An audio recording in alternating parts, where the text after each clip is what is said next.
হাদিসের মধ্যে আছে মুসা নবীর মতো নবী আল্লাহর কাছে হাসরের ময়দানের ব্যাপারে বলছে, আল্লাহ হাসরের মাঠে লা আসআলুকা লিয়াউমা উম্মি ওয়ালা উখতি, আমি আমার মাকে চাই না, আমি আমার বোনকে চাই না, বাল আসআলুকা লিয়াউমা নাফসি, আমি মুসা কেবল আমাকে বাঁচাইতে চাই, আমাকে বাঁচাইতে চাই। আল্লাহ আমাকে বাঁচান, হাসরের মাঠ আমার বড় ভয় হয়, হাসরের মাঠ আমার বড় ভয়।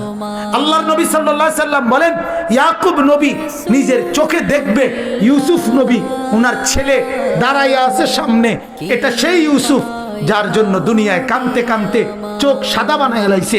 সেদিন হাসরের ময়দানে নবী বলেন, একবারের জন্য ইয়াকুব নবী বলবে না যে আল্লাহ আমার ছেলেটার কি হবে, ইয়াকুব নবী বলবে, ইয়া রব্বি নফসি নফসি, আল্লাহ আমাকে বাঁচান, আমাকে বাঁচান। ওরটা ও বুঝবে, আমারটা আমি বুঝতেছি। এটারে হাসরের মাঠ বলে।